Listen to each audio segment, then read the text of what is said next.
almost to the point where I started to feel guilty, almost like it was like blood money. Give me a practice test. If I do 1,000 problems, eventually I'll get good at that. It doesn't work for tennis. It doesn't work for golf. The test prep approach for so many years, in my opinion, has been ineffective. So the first thing is foundation, right? Off the location, modern refrain we often hear. If they say, yes, I am a math person, I don't just take their word for it. I say, great, please take these 5 quizzes. In many cases, it's not. So remember, people are very bad at self-diagnosis, right? We have this strategy called the 3 skipping periods. They linger on a question that is difficult for them, and then they start to panic. They start to panic. Oh my God. And before they know it, they look at the clock. There's only 5 minutes left and they have 7 questions remaining, right? From classroom teacher to one of the most influential test prep instructors on the internet, GregMat has built a global student base by undercutting multi-billion-dollar test prep companies and teaching something most of them won't, how to actually understand the test. He's got over 172,000 followers, a subscription platform that costs a fraction of what Kaplan charges, and some sharp opinions on why the test prep industry is broken. Let's get into it. Welcome back to the Supported Learning Podcast. I'm your host, Dr. Joe Sebastian. Families often ask me how to navigate the maze of college prep without wasting thousands of dollars and years of time. And the answer usually involves finding the people who have figured out the rules of the game that schools aren't telling you. That's why I'm thrilled to have GregMat here today. Greg is the founder and lead instructor of GregMat, one of the most respected independent test prep platforms in the world. He started as a classroom teacher and built a platform that's disrupted the high-cost tutoring industry by serving students globally at a fraction of what corporate prep companies charge. He's a specialist on the GRE and the TOEFL with 172,000 followers on X, and his whole methodology is built on something that we're going to get into today, teaching students how to actually understand the tests instead of just memorizing and using tricks to do that. We're going to dive into how one teacher disrupted a multi-billion-dollar industry and what most test prep companies get wrong, and what every parent that's preparing their kid for an AP or AP exam can learn from how Greg teaches. Greg, welcome to the show. Thank you so much. Glad to be here. Yeah. So I've given them the highlight reel, but kind of give us the 60-second snapshot of like who you are, what specific problem you solve, and how this all started from a classroom teacher to where you are now. So if we go back to my childhood, I've always loved testing. Like I was the kid who would pay money to get my test results early.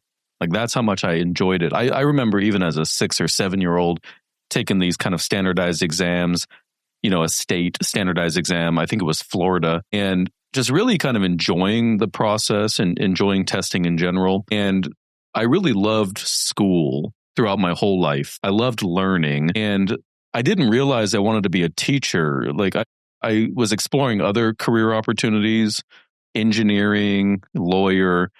But then once I started teaching, almost as like a side job, it turned into a passion. It turned into a love. And I wasn't teaching testing at first. I was just teaching various subjects, English and things like that, to international students. But once I got into testing, I was kind of combining 2 loves of mine, the love of testing and the love of teaching. And then that worked for a while because I was part of the kind of ecosystem that already existed. And I started feeling problems with it or issues with it. And I thought that I would just try something on my own. And the goal wasn't necessarily to disrupt. The goal was just to help even 1 or 2 people, or just to have something to do, like almost like an experiment. And I've been very fortunate and lucky that it has taken off the way it has. But I would say that's probably the 60-second version of what I'm about. Gotcha. So, I guess what did you ultimately decide to leave the classroom? Like what pushed you over the edge? Probably reach would be the biggest one.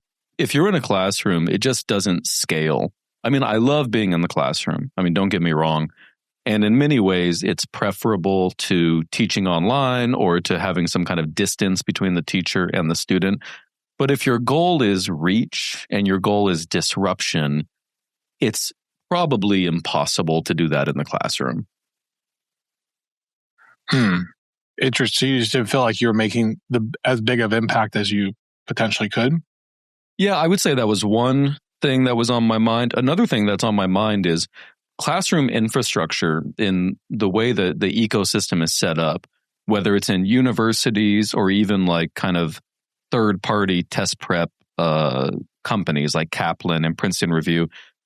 If you have a physical classroom, almost by design, it becomes expensive, right? You have to rent an office or a classroom. There has to be physical books. People have to commute. And not only that, it's more expensive and in many ways less effective. Now, having a teacher in front of you who can answer questions and there's live interaction, obviously that's going to be more effective, right? Than even live teaching online. So that's not what I'm referring to. I'm more referring to what happens once the classroom instruction is done. A lot of students in a classroom system, they kind of feel like the classroom is the learning. That's enough. But if you have an online platform, you can kind of actually walk them through their entire day. Like, you say for the next 4 to 5 hours, this is what you're doing. And that's not really possible in a classroom. Another thing is the classroom doesn't allow for various tools, like online learning tools that are extremely helpful. One example is on our website, we have something called the Vocab Mountain, which essentially is this kind of reinforcement learning tool that students use every single day to not only memorize the vocab, but to actually retain it. Because I took 4 years of Spanish in high school, 4 years of Spanish. So you would think that I would be nearly fluent or at least conversational. And the truth of the matter is I don't speak any Spanish at all. And I've lived in places with large Spanish-speaking communities, and I still don't speak any Spanish.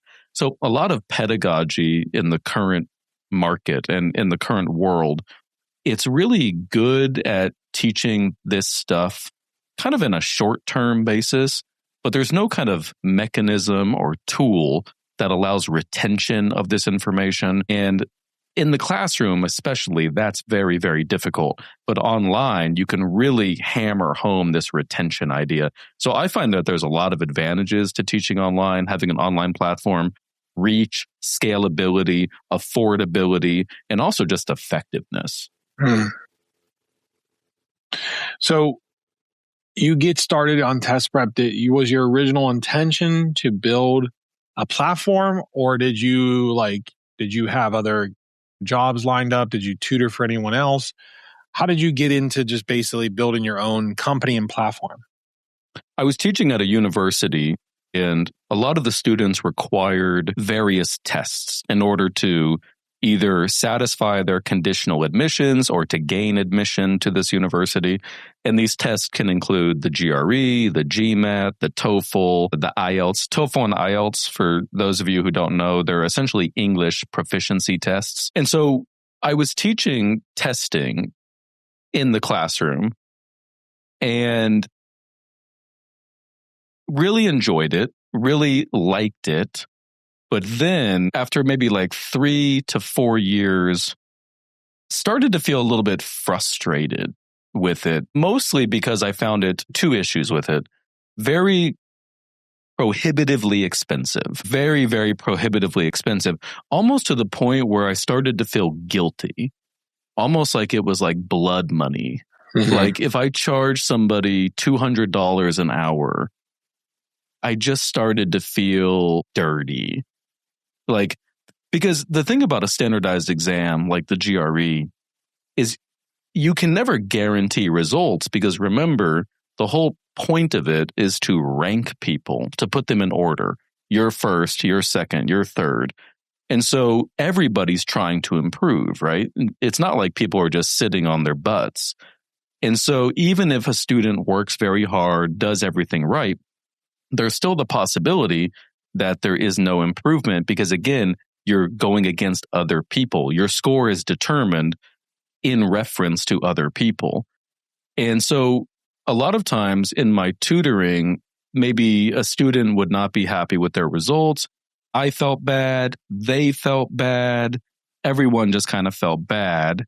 And so I started just wanting to, almost for my own peace of mind, to just put a lot of this tutoring stuff or this information I had about test pedagogy online on YouTube for free. And so that's really how it started. I just started making kind of YouTube videos, and I was having fun with it too. I was really enjoying the process of making the videos. So again, it was like a win-win. And the YouTube channel kind of took off, strangely took off, in the sense that a test prep platform can, or test prep YouTube channel can. And then, it got like 10,000 subscribers, and then 20,000, 30,000.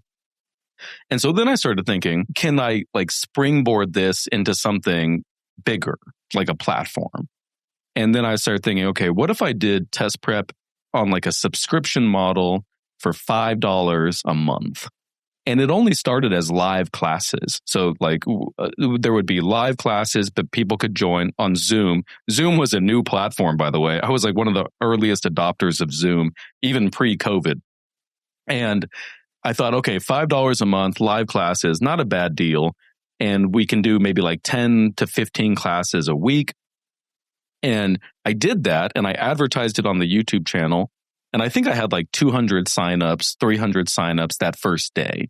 And I'm like, oh my God, that's like $1,000 a month. That's like $1,500 a month. That's like beer money. That's great. That's going to be awesome. And then once we started getting a library of these live classes, we could then start making study plans. We could start making our own problems. We could start hiring people. And that's kind of been the process over the last, 5 to 6 years. It's just constant iteration, constant improvement. And there wasn't like a grand vision, I guess is what I'm saying. It started as this free YouTube information, which then kind of led to these $5 a month live classes, which then allowed us to have a library, which allowed us to, do this and do that and do this and do that. And that's kind of been the evolution of it. So the platform, is it all on YouTube, or is there an actual there's an actual platform for students to go to? Oh, there's an actual platform. Yeah. GregMat.com. How did you pull that? Oh, just trial and error. Yeah. Just like learning. No coding experience, anything like that?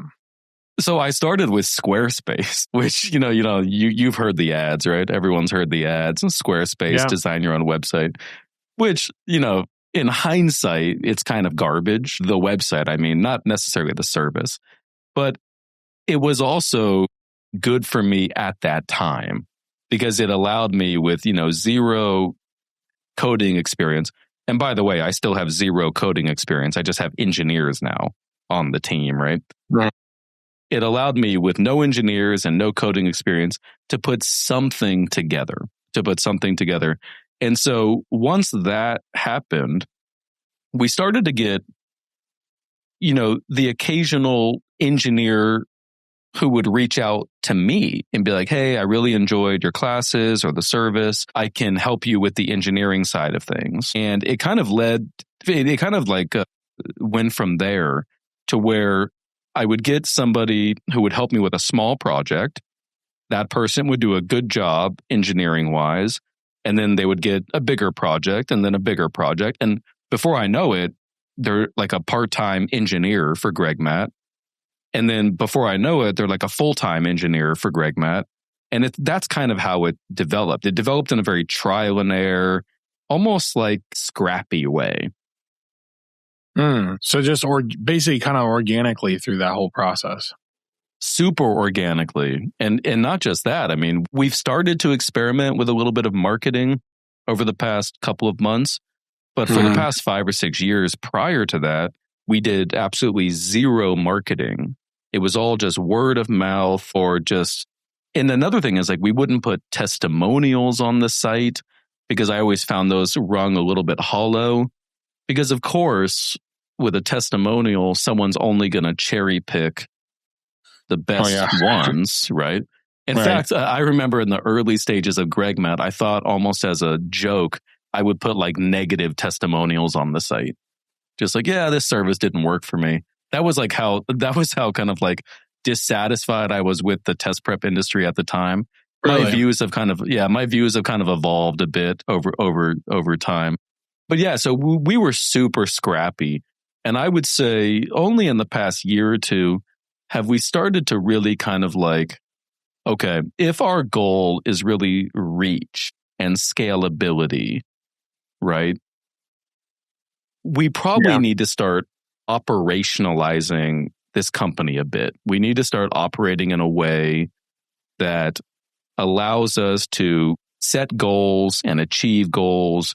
And so I think over the past year or two, I've kind of moved away a bit from that scrappy attitude. Interesting.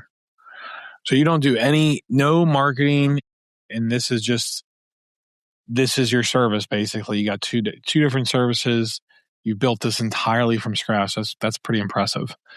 Well, I don't want to say you as in me, because obviously, but there was a team for sure. But over the past 2 months or so, we have started to experiment with marketing, not in a way that's false, though. We're not spamming emails.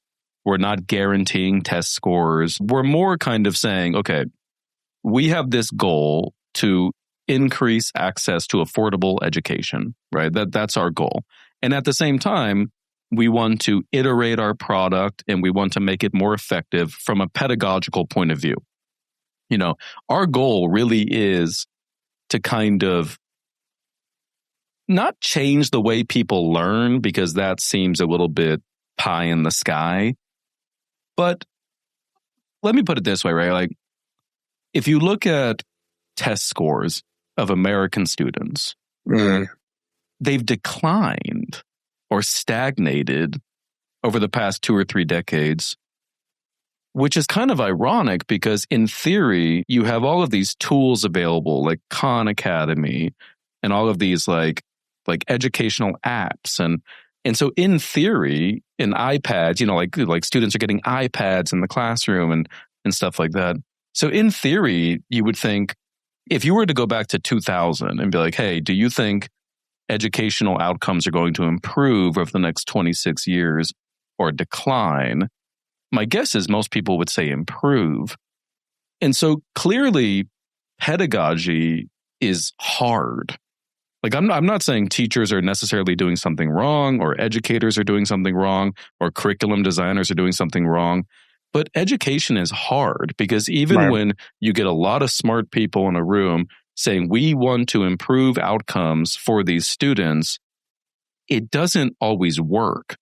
So the cool thing about having your own platform is you get to kind of experiment with tools and methodologies that you wouldn't be allowed to experiment with if you were employed by somebody else. So let's get into the methodology. What is the methodology that makes GregMat work and makes you so successful?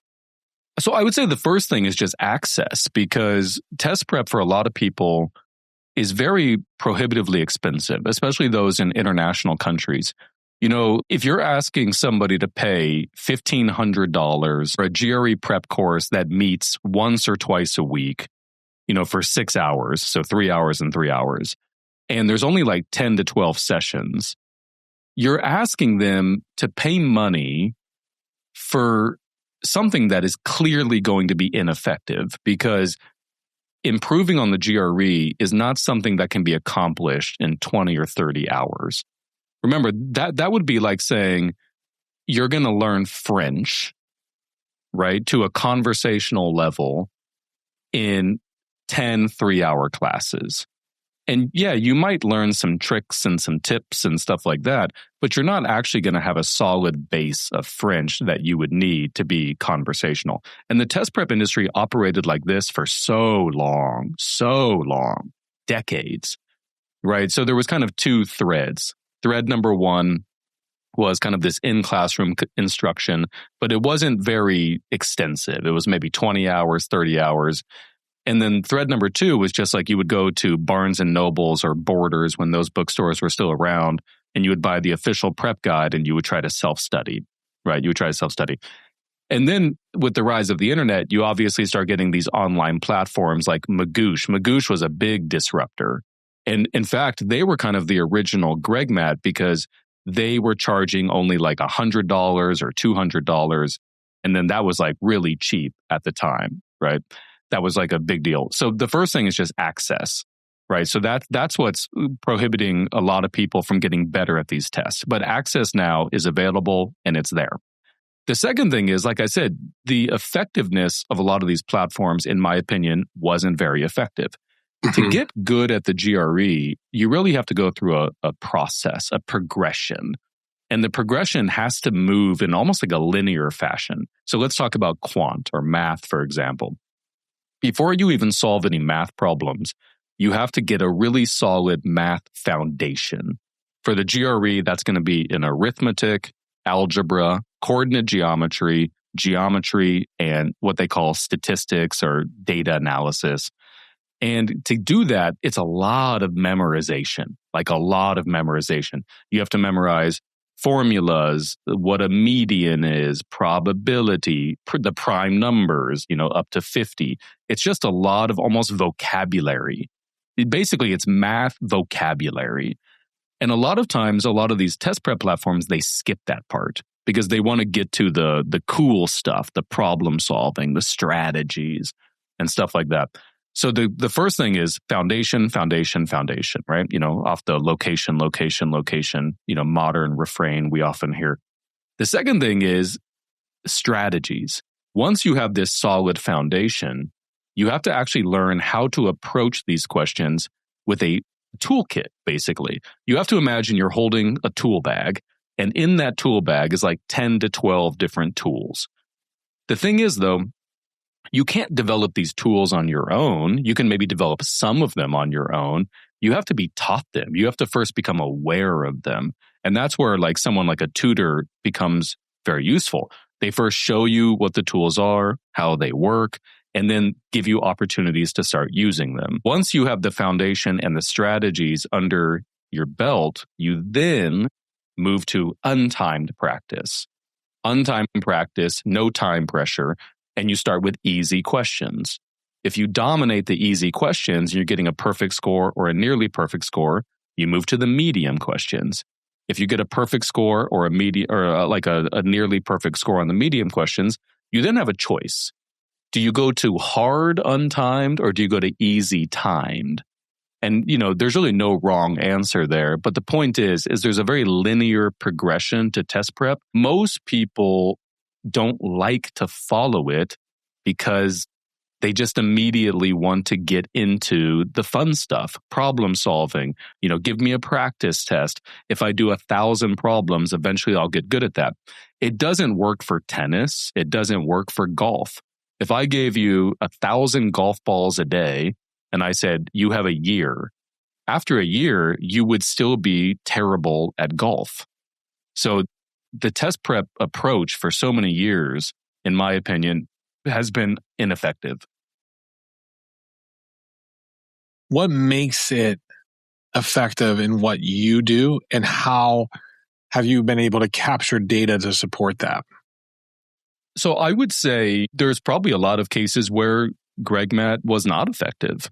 Test prep is hard, and it really requires a lot of kind of willpower of the student to sit there and memorize all of this foundation stuff in the beginning and to kind of move in this linear progression, or even to kind of just disabuse themselves of old habits. Because a lot of students come into the test space thinking, I just want to solve 1,000 problems and eventually I'll get good at it. And then you say to them, that's not really the best way to prepare. You shouldn't do that. And it's very difficult for a human, including myself, by the way, to take advice. If you look at me and you say, hey, you shouldn't drink that beer. Alcohol is not good for you.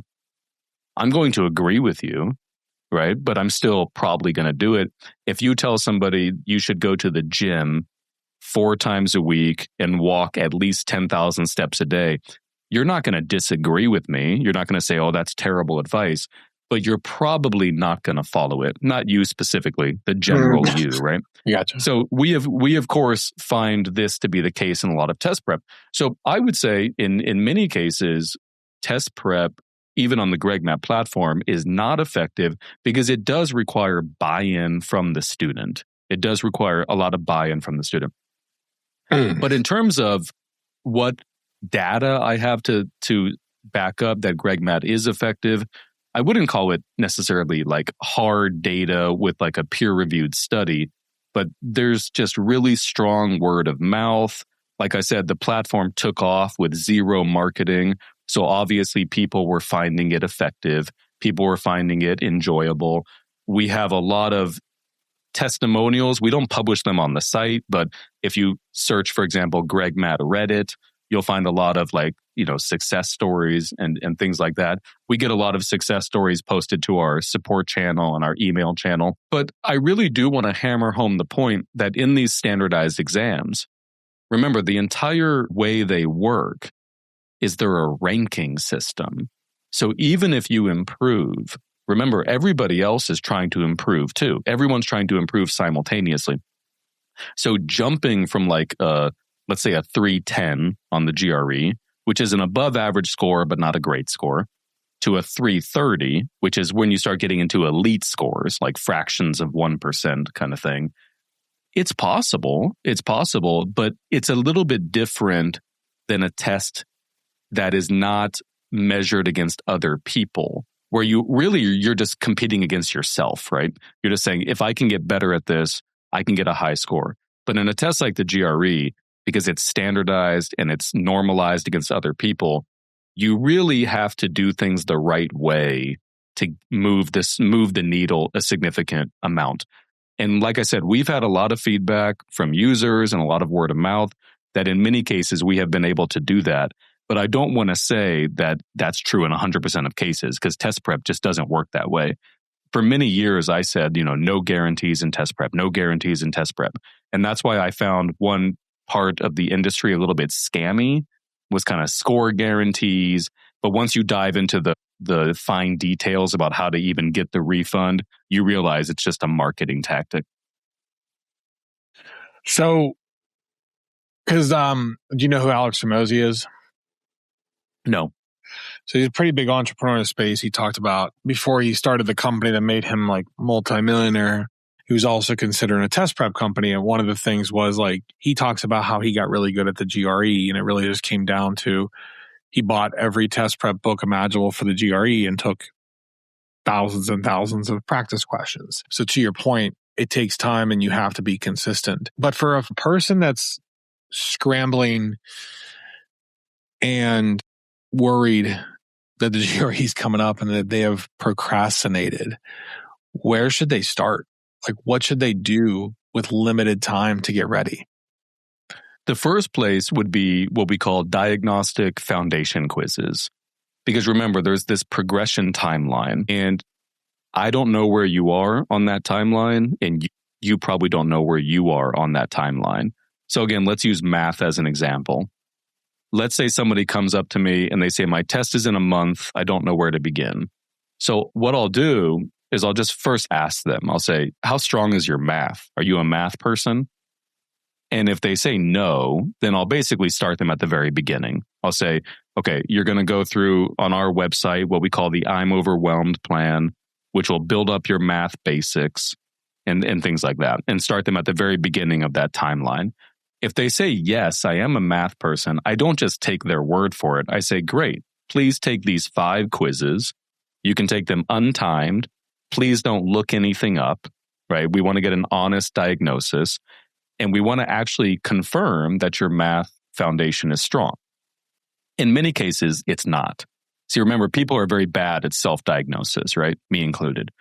And in that case, again, I start them at the very beginning. But in some cases, their math actually is strong. I mean, their foundation is strong. Maybe they only have to study like geometry or something like that. Arithmetic, algebra, data, they can kind of skip that part. And so then we move them to the next step of the progression timeline, which would be strategies, and just kind of start them from there. So that's really the best way if you're going to approach the test in kind of a time crunch. You have to actually find out where you are on that timeline so you can make wise decisions. If your test is like a week away, right, and you've done zero preparation, usually what I'll say is, okay, we're going to use this upcoming test as the diagnostic tool.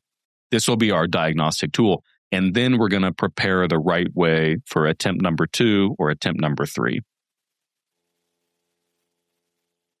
So what have you found has changed over the years preparing students for the GRE and other tests versus like what has kind of stayed the same? What has changed is people are getting better at the test because people understand it more. People are more aware of strategies. People understand more about this kind of like foundation building aspect they have to do before. They understand about the vocabulary that they have to memorize and the quant foundation stuff that they have to memorize. So people are legitimately getting better at the test, especially with the math. On the GRE, we've seen the math scores. Like I think 10% of people are now getting a perfect score on the test. Some of that has to do with some changes that are happening and who's taking the test. But also, I just think people are getting better at it. So that has definitely been a big change. The affordability has been a big change. I mean, not just with GregMat, with other online platforms as well. It used to be really, like I said, cost prohibitive. Like really, like some tutors for the GRE and GMAT charge like lawyer prices, $300, $400, $500 an hour, which kind of just baffles me because no matter how good the tutor is, I just can't imagine getting $400 worth of value in that hour. Because like I said, doing this test the right way is a commitment. And 1 hour is only a very small slice of that commitment. So affordability has been a big change. What else has changed in the test prep industry? You know, we've seen kind of this movement for test optional or people claiming the tests are unfair. I totally get the sentiment and I get where it's coming from, especially because for many years it was so unaffordable. I guess I would push back a little bit and suggest that in many ways these tests are the fairest part of an application. Because if we look at other metrics of an application, GPA, letters of recommendation, statements of purpose, personal statements, things like that, especially with the rise of AI, everybody's going to be sending in polished letters of recommendation and polished statements of purpose and polished personal statements. And GPA is a pretty subjective measurement depending on what school you went to. And that also has a big effect about affordability, right? If a parent can afford tutors, then of course the GPA is going to be higher. So the GRE, just to use one example, in many ways is the fairest part of an application. So I wanted to push back a little bit against kind of that anti-test movement because, you know, be careful what you wish for. If you remove the GRE from the application process, you're making it more subjective and in some ways more unfair than it was previously. That's not to say that the GRE is perfect. Okay, it has its biases and its issues. But what has stayed the same in the test prep industry is that they've always measured the same skills. See, the same skills, basically reasoning. These tests always measure reasoning. And the way it works is you first have to memorize this foundation stuff, whether it's vocabulary, quant. And once you have that memorized, you then have to start doing like the thinking part of the test. You have to start, okay, if A equals B and B equals C, what can you infer? What can you conclude from that? You know, A equals C, right? So that's really what has stayed the same over decades, honestly. Okay. The test anxiety is big in both of our industries. And, I kind of describe test anxiety, even though I obviously acknowledge anxiety exists. A lot of test anxiety comes from a lack of preparation. And that just the sheer volume of it under the exact conditions of the test are not present. What is your take on it? I think that's a big effect. Yeah. We have a class, or I guess a recording, we should call it, called managing time for the new GRE. And it teaches you that if you come across any kind of question that gives you difficulty, we have this strategy called the 3 skipping periods. If you come across a question that has like a large paragraph or like an intimidating equation, just skip it. Just go to the next question. If you read the question, so that's the first skipping period. If you read the question and you're just like, what? Like, what is this even talking about? Skip it. Go to the next question. And then finally, the third skipping period is you looked at the question, you were not intimidated, you read it, you think you understand it, you start solving it, but you hit this kind of wall. Like after a minute or two, you kind of go, oh crap, where do I go from here? Move on. A lot of test anxiety comes from people not following that advice. They linger on a question that is difficult for them, and then they start to panic. They start to panic. Oh my God, oh my God, oh my God. And before they know it, they look at the clock. There's only 5 minutes left and they have 7 questions remaining, right? Well, why? That's because you were lingering on hard questions that you should have just skipped and returned to. The irony, of course, being a lot of times when you skip these questions and then go to easier questions or questions you know how to solve, it calms you down, right? It calms you down. It gives you a confidence boost. And then when you go back to the harder questions, a lot of times they're just solvable. They're just easy. You're like, oh, okay. Oh, how did I miss that the first time, right? So I agree with you. A lot of it is just putting yourself in timed conditions, but also having kind of an intention about it, like a strategy. Time management is something that has to be worked on deliberately. It's not necessarily something that is going to come organically or naturally. But I think a lot of other test anxiety is the result of people fearing what failure says about them. So if I do poorly on this GRE, am I stupid? I studied for 200 hours for this and I failed or I got a low score. What does that say about me? That says that I'm a loser. My parents are going to be very upset. Especially in high pressure educational environments in a lot of international countries, they tie a lot of their identity to how they perform academically. And again, ironically, this makes them perform worse academically because the people who perform the best academically are going to be the ones who are not afraid of experimenting, who are not afraid of failure. So for example, they take a test, they get a result they're not happy with, and they go, that's interesting. Why? Why did that happen? And they kind of analyze their mistakes from a very kind of analytical point of view. These people are going to be very good at just improvement, and they're not going to have test anxiety because in many ways, they embrace failure. They like low scores. So I think test anxiety is the result of those two things. The first thing, like you said, but I also think it kind of points to a bigger identity insecurity that people don't want to reveal some truth about themselves. But remember, that's only because they're assuming that the result is somehow tied to their identity. If you get rid of that assumption, you're no longer scared of failure. You embrace failure. You love failure.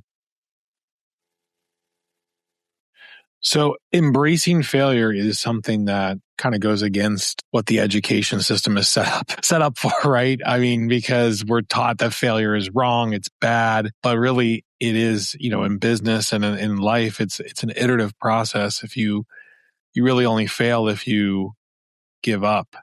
So is that how you take on the test prep process with your students? Oh, yeah. I tell them to say, so when we say embrace failure, we're not saying fail intentionally, and we're definitely not saying give up. I mean, obviously give up if you want to move on to different things, right, bigger and better things for you. But when we say embrace failure, that is whenever you get a result you're unhappy with or you get a problem wrong, a lot of times people's first instinct is to jump to the identity issue. What does this say about me? I'm so stupid. I'll never get good at this test. We hear these kind of things all the time, right? So when we say embrace failure, what we mean by that is pause and then go, that's odd. Why did I choose that? What is my evidence? Why did I not choose the right answer? Why did I exclude the right answer? So that's what we mean by embrace failure. Like you said, this iterative process where, I mean, even in GregMat became what it is today because over the past 6 or 7 years, there was this massive trial and error process, right? Right. Some things worked, some things didn't work. The same is true of getting good at these tests. But again, I'm going to go back to my main kind of priority is before you begin this iterative embrace failure problem solving process, it's very important that these students acquire that foundation first, the quant foundation or the vocabulary in the case of the GRE. Once you have that strong foundation, you can then kind of go into this reasoning, embrace failure part of the process. Gotcha. Okay. So kind of switching gears here, if we move over to like rapid fire lightning round questions. So this would just be, first thing that comes to mind, no explanation necessary unless you want to. What's the most overrated test prep advice you hear right now? Solve thousands of questions. What's the most overrated study habit you hear?